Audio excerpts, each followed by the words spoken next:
Your partner's perfection will shine the brightest when you hold your partner in their highest light.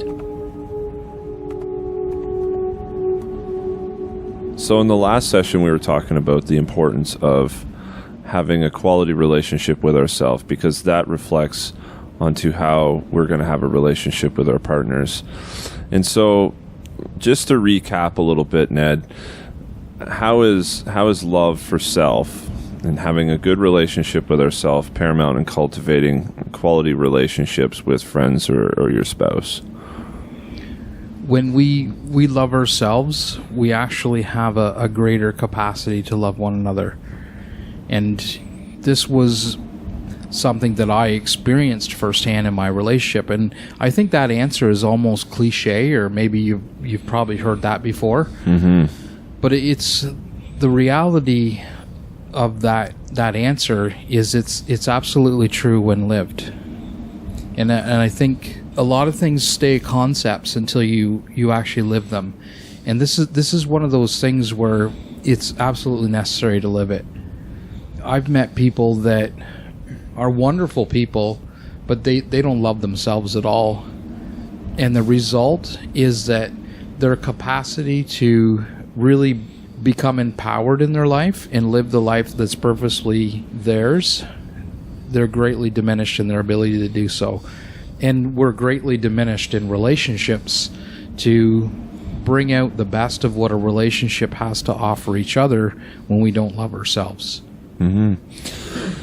Now, something you just said about how some people are great people, but they don't love themselves, that seems like a paradox a little bit to me. Like, you're saying that they are great people. Are we talking about the potential of who they could be, and you're seeing the potential, or are we seeing actually how they are?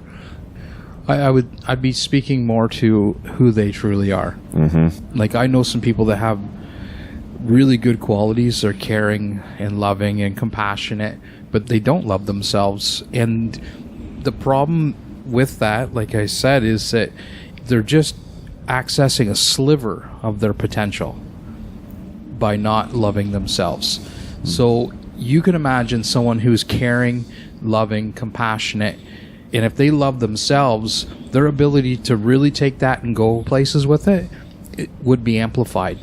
And I think I'm an example of that in myself, and not to come from an egotistical place, but as I've learned to love myself more, my willingness and capacity to love the world is greatly amplified. Mm-hmm. I can get up on a daily basis now and share a little bit of love with the world. So, and I've become a much better partner to my wife by learning how to love myself. And when I don't love myself, I lose all sensibility. I become irritable. You know, when I overwork myself without giving myself time to rest, or if I'm frustrated or angry with myself, I'm not at my best with my partner. So, well, I think that's a really motivating statement if someone who's listening to this hears and relates to the idea that maybe they don't love themselves. Mm-hmm. Now, in the book, this is early on in the chapter, you make a really compelling statement, and when I read this, it really was eye-opening, because you talk about a common mistake that people, they love people the way that they need to be loved. You know, so there's certain qualities that people want in their relationships for someone to give them. And so they think they're doing a good thing by loving someone the way that they feel that they need to be loved. But that's not always the case. And sometimes we're actually not meeting our partner's expectations of how they want to be loved. So if you could unpack that a little bit for us, buddy. Yeah, that's one of the things that has brought so much depth and value into our relationships is my ability to learn how my wife needed to be loved. When I look back at my previous relationships, I would just give to them what I needed. And I created this funny little diagram in the book, and it's this boy and this girl, and the girl's thinking, gosh, I'd really love to just hold his hand and go for a walk. And the boy's thinking, I'm going to take her to the auto parts store. Yeah, that'd be nice. She says I'd never go anywhere with her. Maybe I should maybe she wants an addition on the garage, or, so that was me. I was totally lost in what I wanted to give to my partner that would make me feel loved. I never sat back and took time and asked her, what are your needs in love? What do you need to feel loved? And, there's certain things that I've learned now that are they sort of go with the gender. Women have certain needs, and a lot of women have similar needs. And nobody's the same. And that's the thing, that's one of the most important things to remember, is that nobody really is the same. And to generalize and to stuff somebody into a gender role doesn't always get to the heart of what needs to happen or how to love your partner the best. So what I did in my relationship with my wife is that I expressed to her how I needed to be loved. And then I asked her, how does she need to be loved? And then I started doing that. And it's been such a godsend for our relationship, because I used to get mad at my partner in the past, where I would think, I'm doing all these things for you, and you're still ungrateful, and you still want more from me. So, and that was a common thing that just kept happening. Like, how dare you ask for more? I've given you everything I can give you. And the problem is that I didn't give them what they needed. I was just giving what I wanted to give. Okay, so that's impossible not to understand. I can't imagine anyone who hears that isn't sure about what that means. But the part where this becomes a little bit of a challenge is, what if we don't know how we need to be loved? This sort of comes back to the first part of this relationships chapter, where we learn to love ourselves. I think a lot of those answers lie in that. But what if someone doesn't know how to be loved? Or what if someone doesn't even feel like they deserve to be loved? Then we back up and we learn how to love ourselves. It's so, and I think we've already stated how important that is. Mm-hmm. But when we don't even know how we need to be loved, this is where our partners can kick in and help out as well. Say you're going through your relationship and something comes up and you become really emotional or angry. At that point, it's your partner's opportunity to learn how and what you need in that moment. And this is where my relationship with my wife is radically different than my past relationships. And in my past relationships, if my partner was having a difficult time, or they're angry, or even angry at me, I'd say, what's your effing problem? And I would take it personal. With my wife, I don't take it personal. I say, how can I help you? How can I make your life better right now? Because obviously, things aren't going well today. And then in that simple question, how can I help you? What do you need? Is there anything I can do? And then if that person is honest with themselves, they can probably instruct you in the moment. I need 5 minutes to sort myself out. I need a hug, or I need this, or I need that. I need you to help me take out the garbage or change the child, or tell the mother-in-law to go home.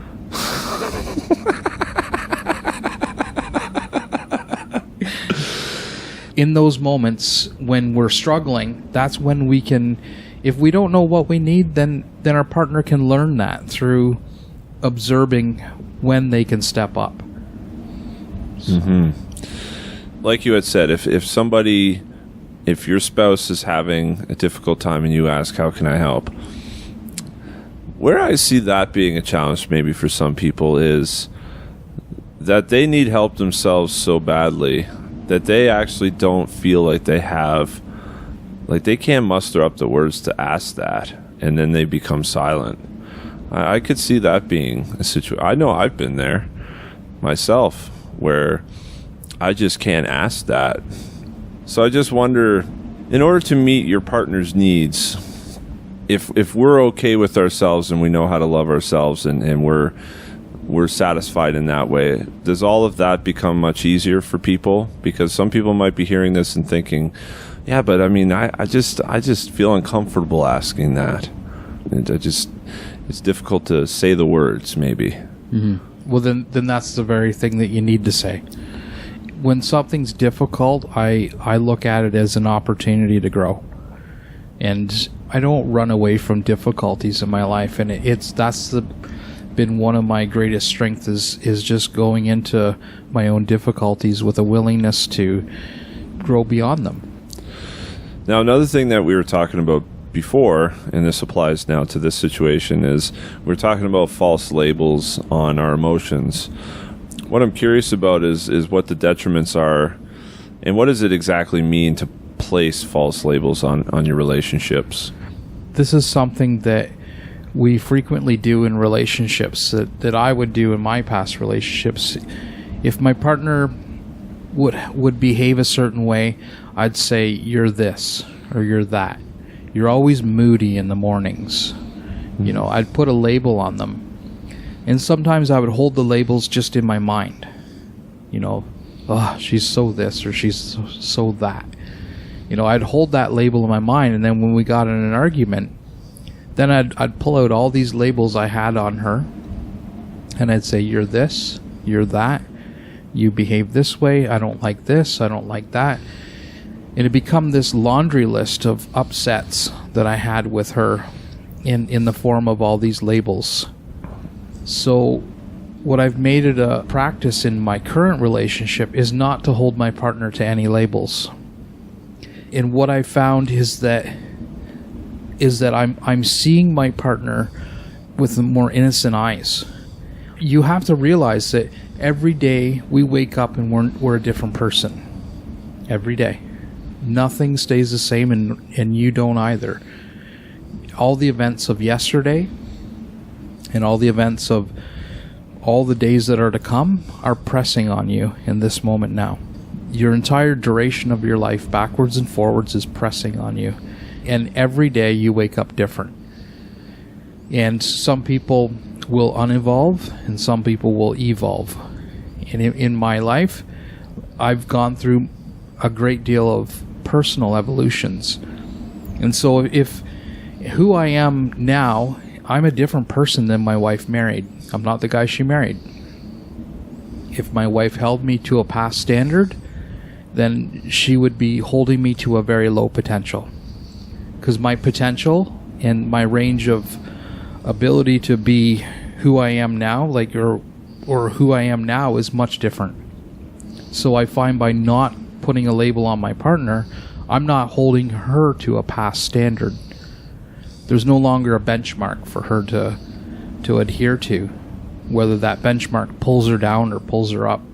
Thing is, though, if we were to talk about you for a moment, from what I understand, is that you're somebody who's really willing to evolve. I've noticed it. I've known you for a few years now, and you are constantly challenging yourself, taking on these enormous feats of work as well. I've seen you do some pretty incredible things, and so have a lot of other people as well in the community. So you're somebody that is evolving. And some people may not be. Some people may be stagnant. Do you believe that? Yeah, well, yeah, because they're trapped in their mind. Right. So it goes back to the first chapter, or the first session that we talked about the mind. Yes. So that's the thing. What if we're not willing to evolve? What if our spouse is unwilling to evolve, and that they are just staying in one place? And we get up to this, discussing this now with relationships and putting false labels on, and talking about restricting their potential. But what if they don't want to have potential? You know, like, this is where I see, like, this fundamentally works with people who strive to be a better person each day. Some people, however, simply are not. Mm-hmm. And so those people have relationships also. Mm-hmm. If somebody is realistic and is observing somebody who isn't making changes, you got to wonder, like, there's this fine line between where criticism is actually objective and when it is just placing a label. I'm talking about a label that you hold in your mind, and it doesn't negate communication. So yeah, in relationships, communication is king. You know, you have to have that communication. If you're seeing something in your partner, there is a time that you say, look, this is what I'm noticing. Can we talk about that? Right. But it's not, it's brought up in such a way that you're looking out for your partner's highest needs, and you're looking out for their growth. So now, one thing that I will clarify is that the relationship that I have with my wife is what I call a sacred relationship. And so it's based in our willingness to grow. And as we get a little further down here in our questioning, we're going to talk about that. So I just want to set the listeners up to understand that the type of relationship I'm having is a much deeper relationship.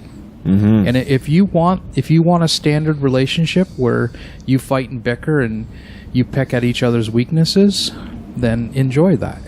You're never going to get to the depth of what relationships hold and what they offer by doing things such as putting labels on your partner and holding them there. You know, the world, I generally find that this is something that I would do not just in my relationship with my wife, but I would do it with people at large. Mm-hmm. So if I saw you and you were misbehaving or you were angry in my past, I might hold you to that standard. People tend to leave you, they expect to find you right where they left you. And I've watched this happen many times where, you know, I think I might even have said this in one of the earlier sessions, that, you know, people were surprised that I was even spiritual. Yeah, you did say that. Yeah, they're like, holy mackerel, Ned Burwell's spiritual, you know. But what they were doing is they were holding me to a past standard, and I'm not that person anymore. Mm-hmm. It doesn't negate if I've done mean, awful things. It doesn't make that better instantly. Mm-hmm. I have to make good for that. But mm-hmm. I wake up every day different, and there's nothing stopping me in this life, in my trek to enlightenment. And people will say, well, that's kind of maybe getting ahead of yourself. I don't think so. I think it's nothing should get in your path to becoming fully enlightened. And I think that's our destiny, and it's our birthright. And the type of relationship that I'm having with my wife supports that. Mm-hmm. So, and I support her enlightenment as well. So you were saying, when I challenged you there, you had said that this boils down to communication, right?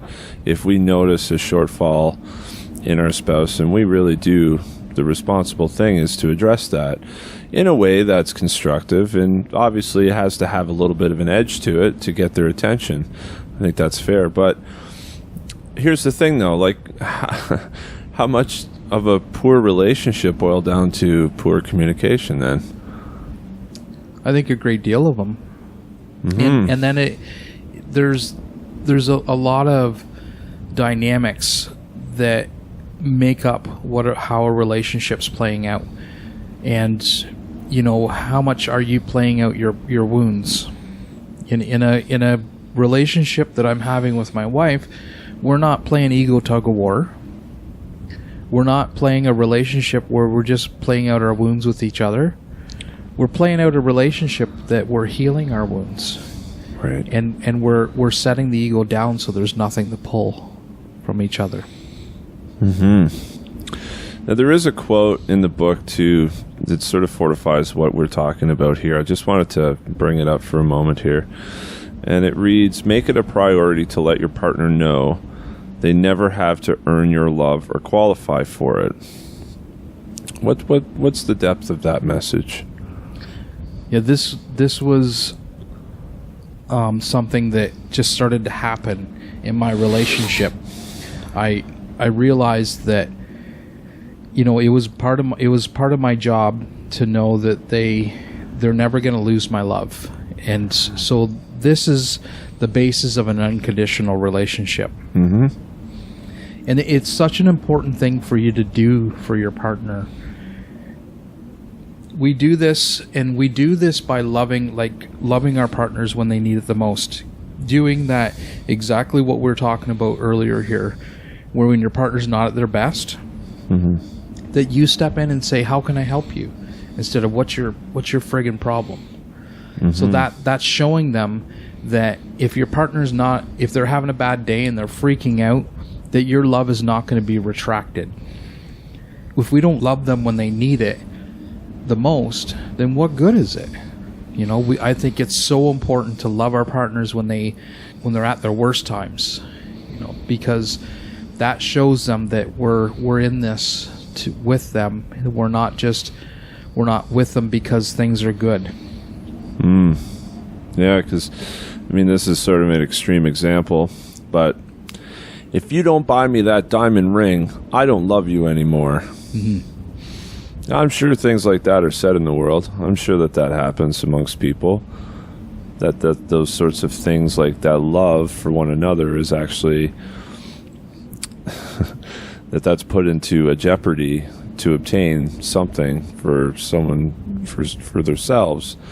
You know, that if they don't do something for me, like proving their love, you know, like you sometimes even hear that, prove your love to me. And that's just conditional. That's the ego wanting. And when you love your partner conditionally, it's almost like you're just lending your love to them, because you're going to want that back. And that's the basis of conditional love, is that you need the love to come back to you, and if it doesn't, you're going to jerk it back on. You're just going to have a little string that ties from you to the love that you've given them, and when they don't think you're not getting it, it's like, okay, I'm just going to reel that back in. Right. And it's not really love that you're offering in that moment. You know, it's just it's a bargaining tool of the ego. I think we talked about that. Yeah, we talked about how it's a bargaining chip, like a currency of some sort. That's right. Or like buying someone their love. You know, sometimes you hear that. Yeah, like, and the same thing applies. I had this thing in the book where I talk about, I had this whole list of things about relationships. It was a funny list. My editor actually wanted me to cut out a bunch of stuff because she didn't find it as funny as I did. But one of the things on the list was that you don't buy your partner flowers when you've been a jerk. Yeah, right. Flowers are for a loving gesture, not to say I'm sorry because you're an asshole. Well, it's coincidental that you bring this up, because Amanda and I, that's her vocation, is we own a flower shop. Now, how many men, you know, it's not to say that they all come in like this, but there are definitely times where the flowers are purchased because they're in the doghouse. And we joke about this kind of shit. I mean, it is kind of funny because...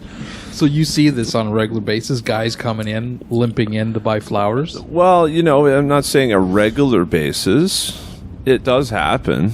Yeah. It's hard to say how many purchases made by men besides Valentine's Day and birthdays are because they're in trouble. And there have been men that actually are very routine with flowers because they just think it's nice and they realize that their spouse enjoys them. And so they do it just because. In fact, sometimes the card message says, just because, love Jeff, or something like that. And all the women, because it's all women that work at the flower shop, they all think that's just the best. So a little pro tip. Buy flowers just because. Don't use it as some kind of pitiful way and apologizing. You just do that with your words. Because I see it as a cop-out. Now, what if they buy the flowers and that's like the icebreaker? And then maybe they'll exchange a few words. You got to wonder, like, as to what depth the communication that proceeds after the flowers are given. What is actually said. And if the flowers were just a way to break the ice as a gesture, and then the actual real healing starts beginning between whatever conflict they may have had, you know, or is it just, here's your flowers, okay, I did my thing, now I'm going to go over here and keep doing whatever it is I'm doing. You got to wonder that. So with what I was just saying with the flowers, in an ideal situation, we use the flowers as an icebreaker. But here's the thing with that. There can be a lot of discomfort when, especially if you're in the wrong. Like if you yourself and you know that what you did was wrong, it can be very difficult to approach and face your partner with that and say, hey, you know, I was really wrong about that. Let's talk about it. Here's some of my thoughts. This is what I think I should do better in the future. Like that's an incredible amount of humility for someone to openly communicate with their partner like that. How can someone find that? Like what if they really, really struggle with that? How can they be better with that? I have a saying, and it came out in the book, vulnerability lives comfortably in deeper relationships. Mm-hmm. And I really believe that's true. Because when I was able to become vulnerable with my partner, I was actually, in my vulnerabilities, I was actually more honest. And my wife right away, she knew, they can tell when you're talking the truth or you're just talking from your ego. Mm-hmm. And it opened up a more truthful and realistic dialogue between my wife and I. Mm-hmm. And what it also did is it opened, when someone is vulnerable with you, they're asking you to trust them.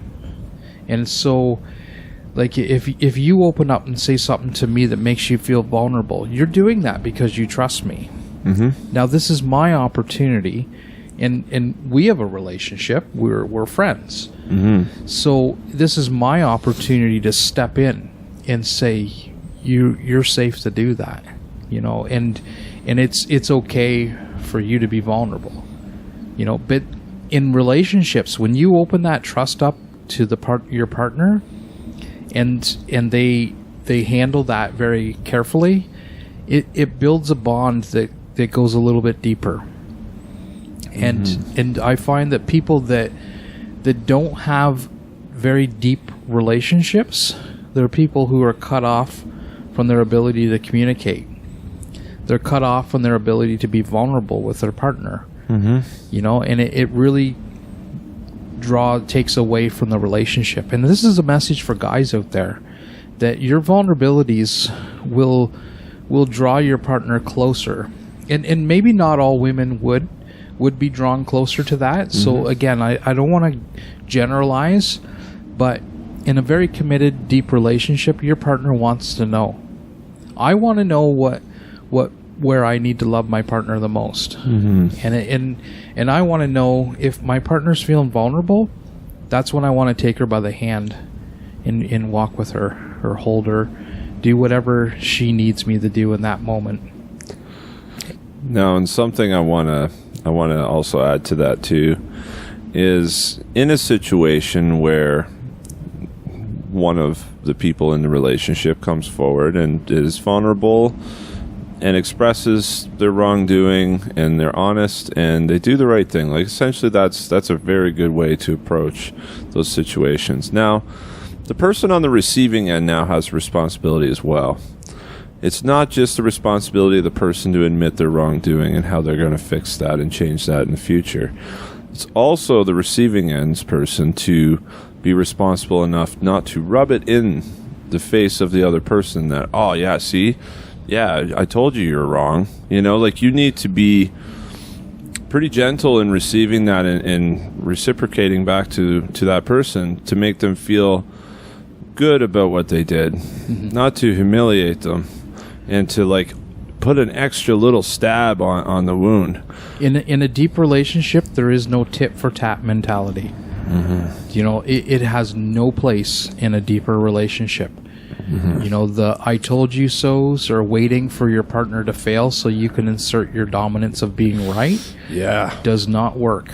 And you know, the idea in a deeper committed relationship is that you support your partner in their growth, you support them in their failures, and you never step on them when they're down. Mm-hmm. And that's been something that has built a line, such a strong line of trust between my wife and I.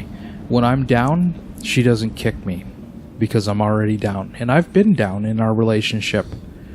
We've only been together 7 years, but in that time, I've been down. There's been times where I've felt really down, and I know that she's got my back. If I know that if things were to take a turn and I needed her support, I know how she's going to handle me. Mm-hmm. And I've done the same for her. Now, you also mentioned something that I personally have never thought of before. And it's really interesting how I've never thought of this before, because it's so common for us to plan for the future. Just about everybody does this. Usually, with finances or, when the kid's college fund, et cetera, people plan for the future, for a rainy day. But what you talk about in the book is how you actually plan for rainy days in your relationship. Mm-hmm. Can you expand on that a little bit? Yeah, it's a funny story, because I got this idea from when I worked in the factory, which is completely unrelated. When I worked in the factory, the factory was going through this ISO 9000 approval, and so they had to create procedure manuals on everything. And I could see how it was just such a daunting task. So in these procedure manuals, they had to figure out, all the bad things that could happen and what they would do in case of these situations arising. Mm-hmm.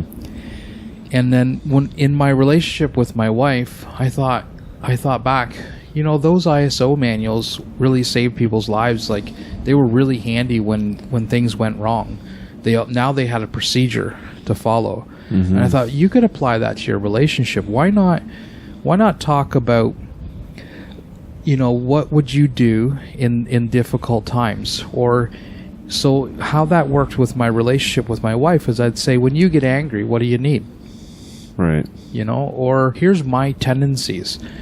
And I would share with her my most vulnerable bits. I would say I can be a really hot and cold person. I could just suddenly go cold. I have the ability to have flashes of anger.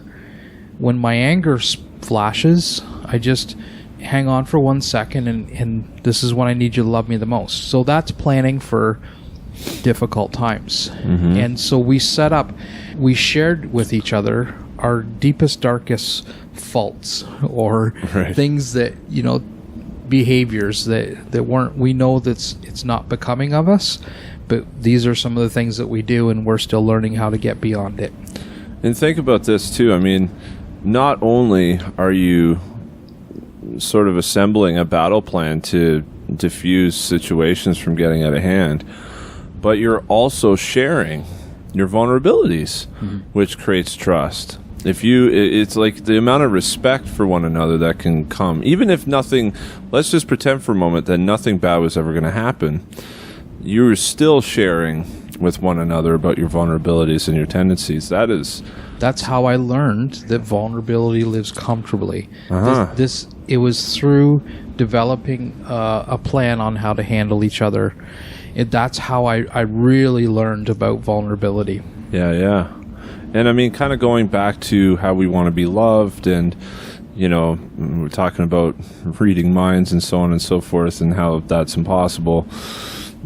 You have to wonder then as well, like in a relationship, desire must play a strong factor in misunderstood situations. So your spouse might be trying to get a read on you because you're quiet in the morning, or something. She can tell that there's something wrong with you, but you're not saying a whole lot about it. That starts to create tension and stress in relationships, doesn't it? Mm-hmm. Mm-hmm. Absolutely. So how does that kind of play out? How do you see that playing out with people when there's desires that are, we call them hidden desires or secret desires? Any of the three that we talked about. Yeah.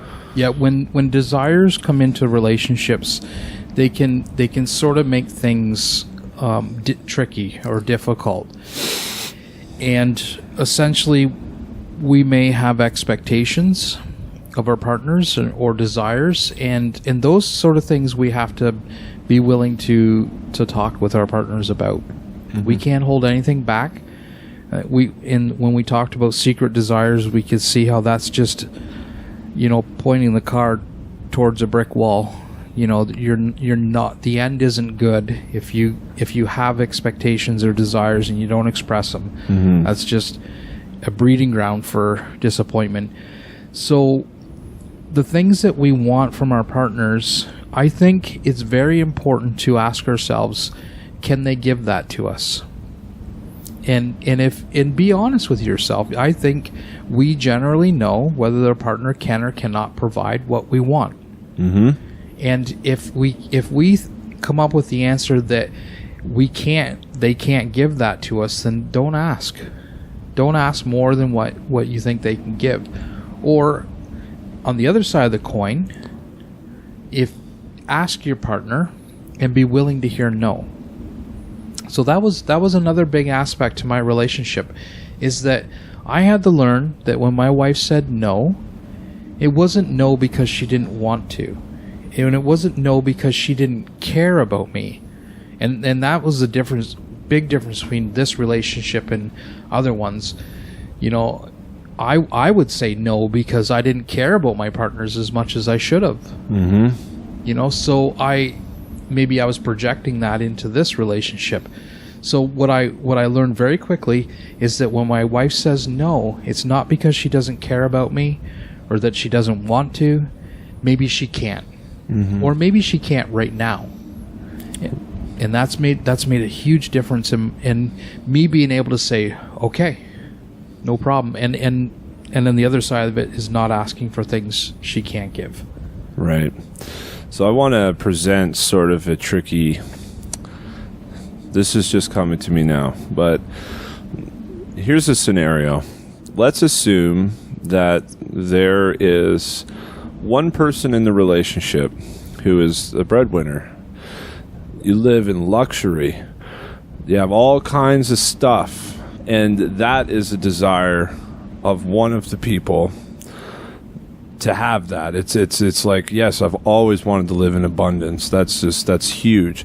But the person on a mental and a physical level, or any of those things that the human being themselves and who they are can't offer half of what they want. But then there's these things that trap you into these relationships because of the luxury. I'm just using that as an example because it's the first one that's coming to mind. That's sort of a tricky situation, isn't it? I guess it depends how shallow you are. I suppose it does, but you have to imagine that exists, right? Mm-hmm. Yeah. I think there's a lot of people playing out maintaining relationships because they're afraid of loss, and that's a very practical fear when you're in a relationship, and you know if you get out of this relationship you lose everything around you, everything in your life's going to change. Mm-hmm. But here's the thing: is that if the basis of you staying in the relationship is based on external things, you don't have a relationship. You have more of a relationship with your things than you do your partner. Mm-hmm. If your relationship with your stuff is more important than the person you lay down beside, then you're not having a very deeper nor a sacred relationship at all. Okay, now here's another situation. I'm just presenting things that may be the things that people stay in relationships for. So another one that comes to mind, I can't remember, there's this several years ago, this was a concept that was really interesting to me, is that what people put in as far as investment, that they become more attached to something based on the time invested or money or whatever. And the analogy that I read, if I'm not mistaken, it was World War II and the Russians and their tanks. And they were building these tanks, and they cost a lot of money, obviously, a lot of research and development, but the tanks were ultimately bad. And they should have just started from scratch. But what they did is, because they had invested so much into these tanks, they kept fundamentally the tank the same, but they just tried to make it better, tried to fix it. But they, instead of scrapping it, they just kept investing in it because they have already gone so far with it. So you got to wonder, like with some relationships, maybe fundamentally it's just not working. But because you've spent years with them, like a divorce is going to become quite messy because you own a house together, you have kids. There's all of this stuff that's involved in the relationship. It's not just a simple matter of walking out the door and saying goodbye. There's a lot of legal things involved. For those people that are continually in those relationships due to investment, what's your advice to that? Because that gets kind of tricky too. It's not tricky at all. Not even in the slightest. It's tricky for your ego. And it's only your ego that's going to have a problem with stepping out of that. Your heart, your soul knows exactly what's purposeful in your life. And so if you get real clear in your soul, in your heart, what it is that I'm to do in this moment, then following that becomes the most important thing in your life. And whatever happens as the fallout of doing that, it's purposeful. And that's been what's become really clear for me in my life, is that all this stuff outside of me is nothing but a distraction. What's most important is what's purposeful in my life. And if it's purposeful to stay, then I would do that. But I also think too, there has to be a willingness to communicate with your partner and to make all your checkpoints, to say okay, and not just communicate once and approach your partner at the end of the day when he's tired or when she's tired, but to make an honest attempt to do everything you can to communicate what's not working and what your needs are. Mm-hmm. Then if you've made all your marks in your communication, then follow your heart. Because I wouldn't be in the position I am if I hadn't followed my heart. I knew what I had to do, and that's the problem, is the heart and the mind sometimes are not always going to be in agreement. The heart is a difficult travel companion because it will tell you things that feel like you don't know why, or it seems so out of context with the moment. But when you learn how to go deeply into the heart, you learn how to trust it. And that's what I have done. I've learned how to trust my heart, and in doing so, it's never left me guessing for too long. Mm-hmm. But I have to follow it. And the only problem that we're having is the one that's going on between our ears, because the heart has no problems. There are never heart problems, ever. No such thing as a heart problem. Like, the soul has no problem. It's not in conflict or at odds or against or for. It just is. It knows what is, and it accepts what is. I see fear introducing itself into why people stick around in relationships. And I'll use a quick example.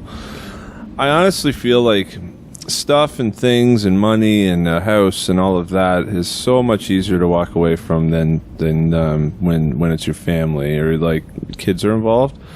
That changes everything. Because I actually know people who had relationships that they walked away from. It just wasn't working and whatever not. And there's kids involved. And they almost always say the same thing to me, is that it's who are they going to end up with who's now going to be an influence on my kid's life. And in some cases it works out great.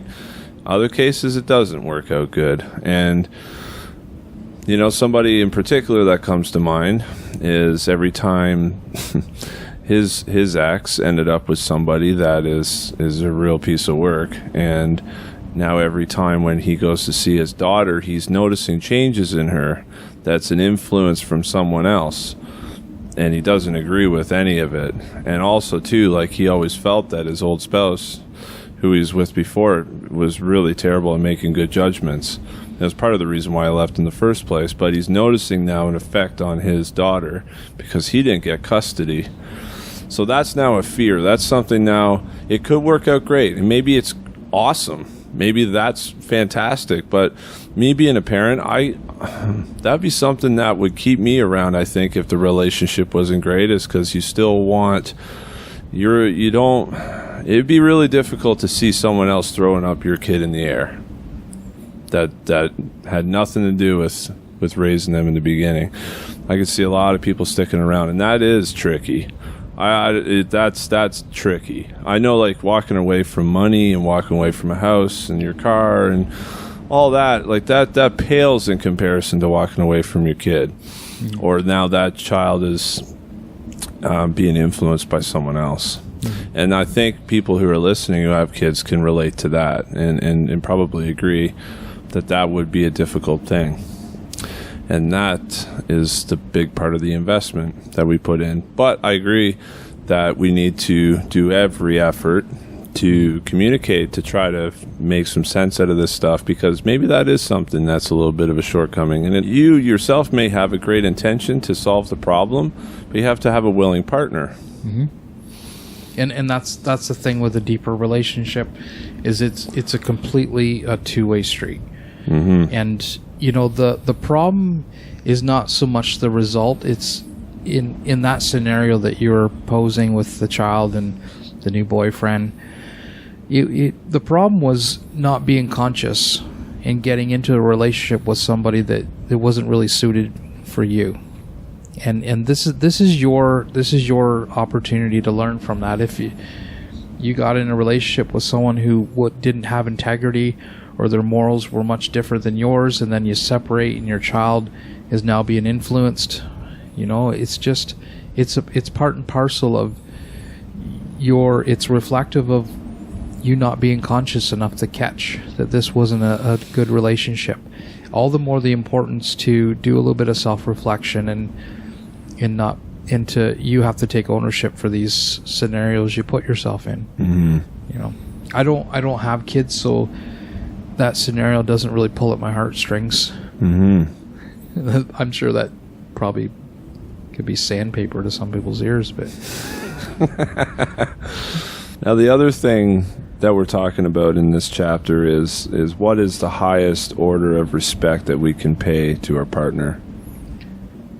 It's to love without need. And that's something that has been one of the great things that I've learned with my partner, is to really love her without needing anything. And this comes to mind. This comes to mind.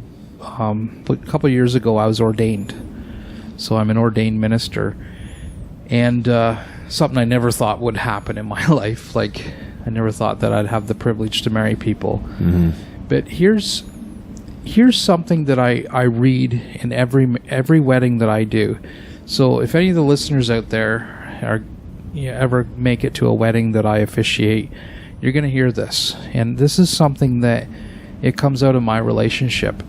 And it's something that I project onto every marriage that I do.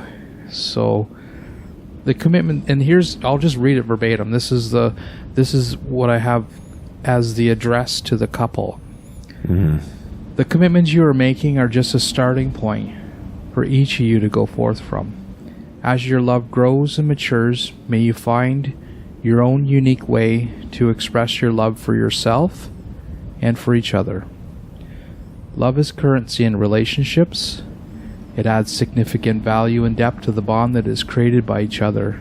The more love you pour into your relationship, the more value it contains.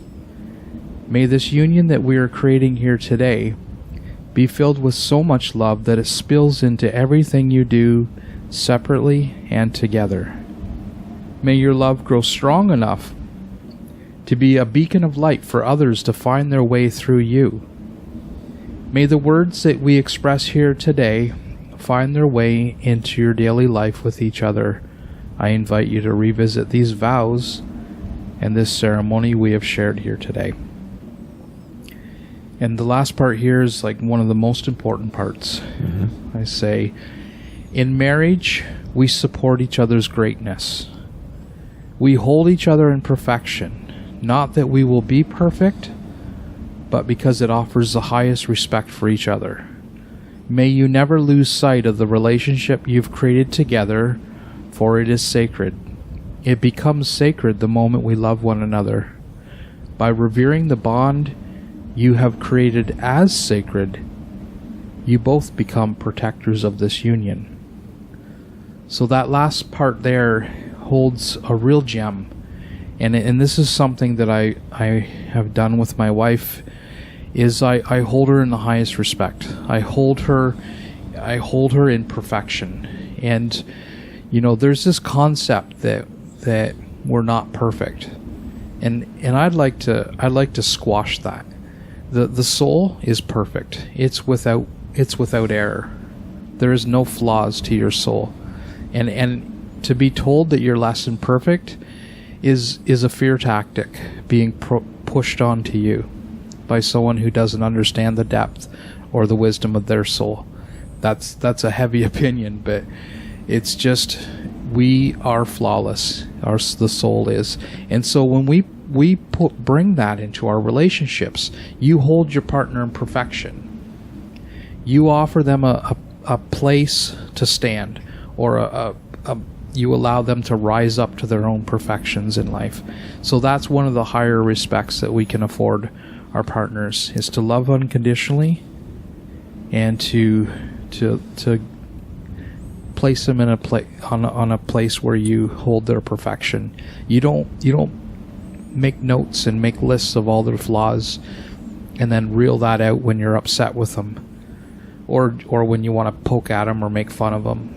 Mm-hmm. And that's another point too in a relationship where you pay the highest respect for each other, is you don't poke at your partner. You don't make fun of your partner.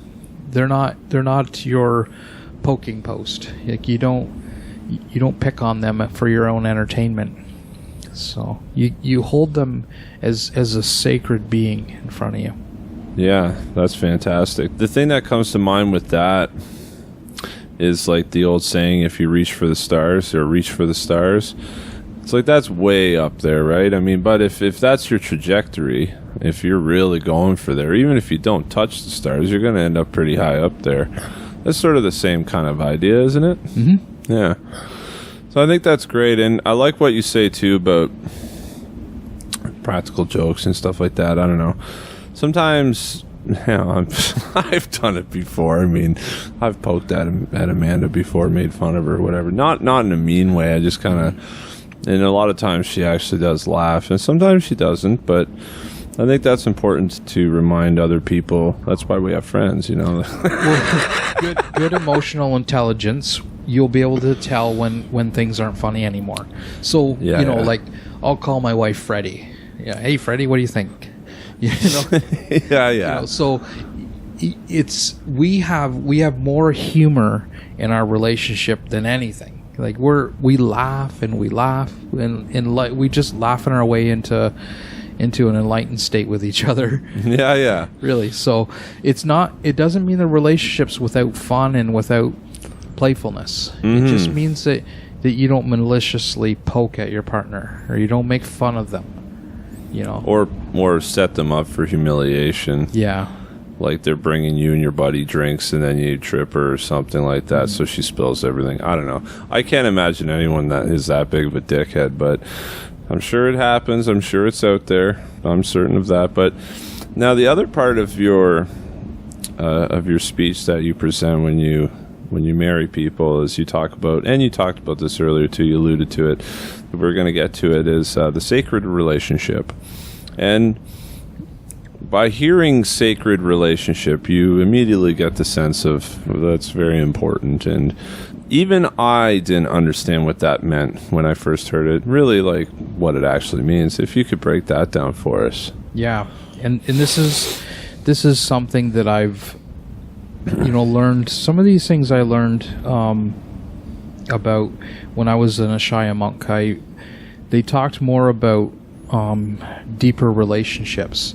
So the concept was sort of introduced to me by them, and then it's something I've brought into my current relationship. And this is something that my wife and I very much strive for, is to maintain a sense of a sacred relationship. So a sacred relationship, by my definition, and I'll read you the definition that I wrote in my book. I'm reading it because I think it just really cuts clearly to the point of what a sacred relationship is. Sacred relationships take you deeper into the purpose of relationships and are built on unconditional love, respect, trust, and the inclusion of devotion to one another. In your devotion to each other, it's important to never lose sight of yourself. A sacred relationship is based on deepening your bond with each other, yourself, and God. There's a devotion to assist and guide each other in the fulfillment of each other's purpose. Mm-hmm. Now that was not part of my past relationships. I was, because I'm not religious, and I'm still not. I'm an ordained minister, but that doesn't make me religious per se. Mm-hmm. I'm spiritual, and my ordainment, is about my spirituality. But, I didn't look to God I didn't, want to assist my partner to look to God in my past relationships. And, I wasn't there to support my partner's greatness. More often than not, I'd poke at her weaknesses. Like, and I look back at that now, and I'm like, my gosh, I have a lot to say sorry for.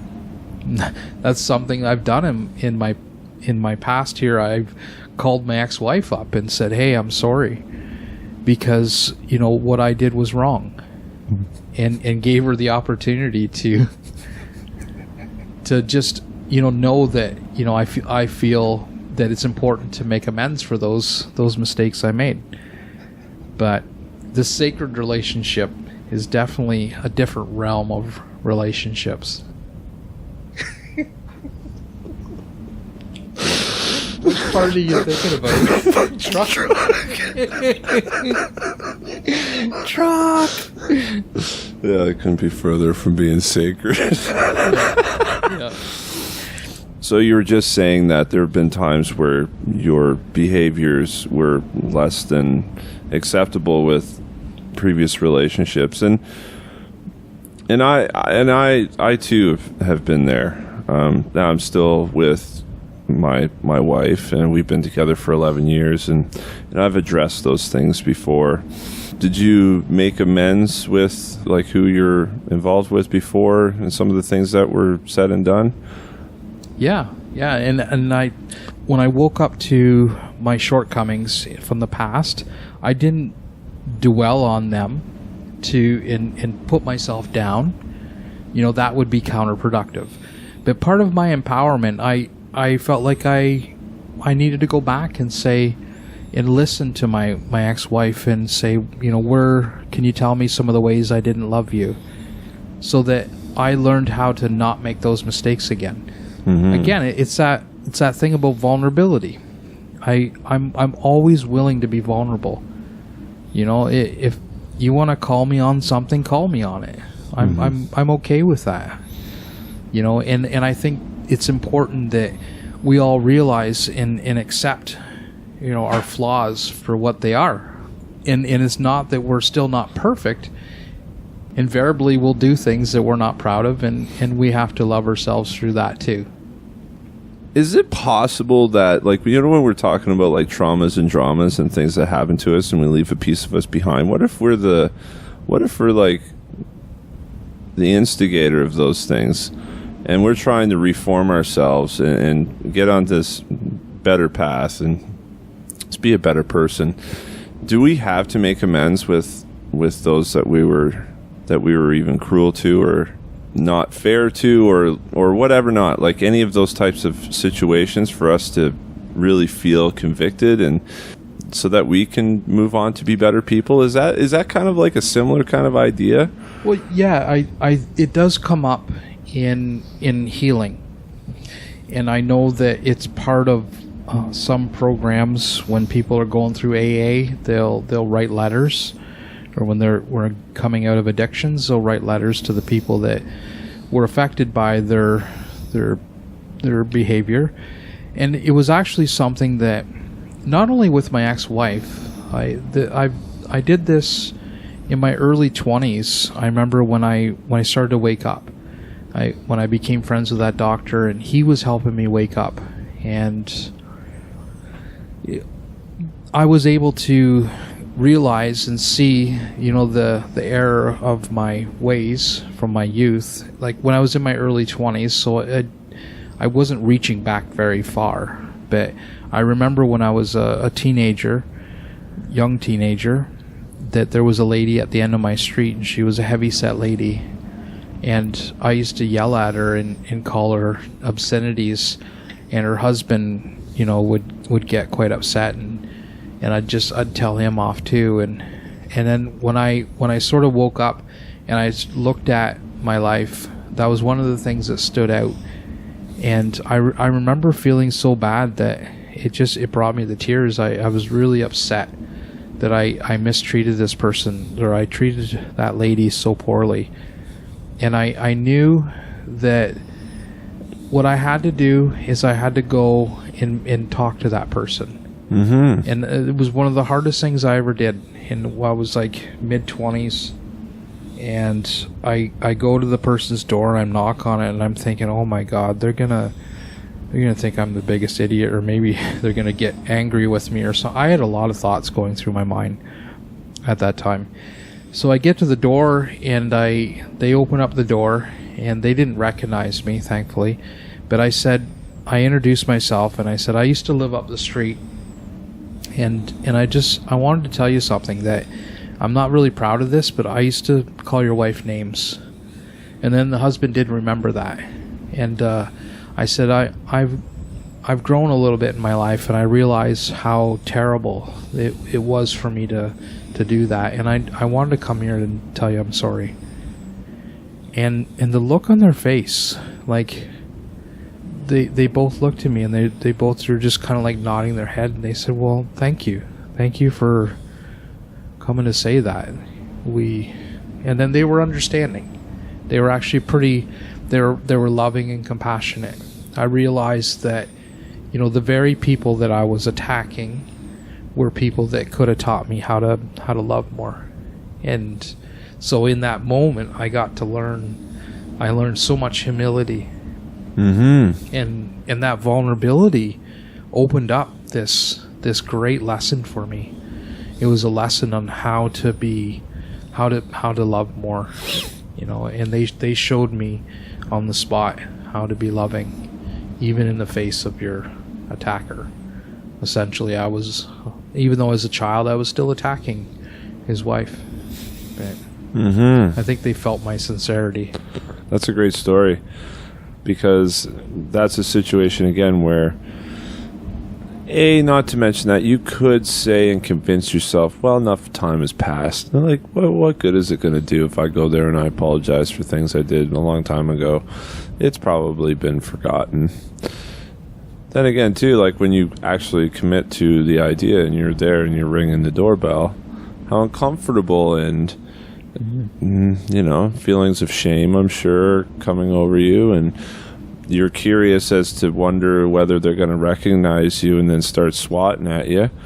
I mean, who knows, right? Like your mind, again, this is going back to the mind, how it can be pretty elaborate in creating scenarios that may not actually happen or exist, and you became quite surprised, as you explained. And I'm sure you walked away feeling like if you're going to be doing good deeds in the future, that by doing that you feel more grounded in your new mindset. Mm-hmm. It helped me heal from my shame and my guilt.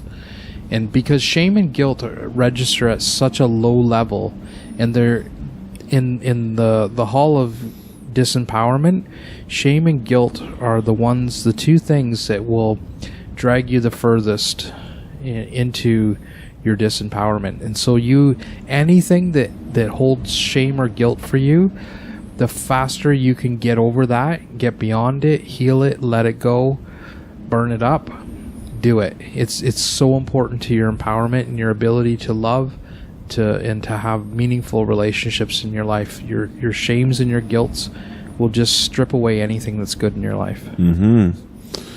And so now getting back to the sacred relationship and having a sense of humility with people, as we were talking about with your ex-wife and how you called her and you guys discussed and apologized for things. How does our ego get in the way of obtaining the relationships that we want? I think if we define the ego a little bit.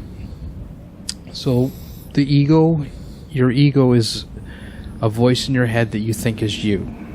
It's a collection of ideas that you've built in your mind, your likes, your wants, your fears, your compulsions, your behaviors, etc. All of those things make up what your ego is. All of which is not you. You are a soul, and you are love. And that love in you is silent. And when we're silent, we go into that love more deeply. And the basis of a sacred relationship is one where we're getting to know the depths of who we are. And if we're engaged in the ego, we're not in our soul. So getting to know who you are is how we bypass the ego, and we learn how to engage a sacred relationship with another.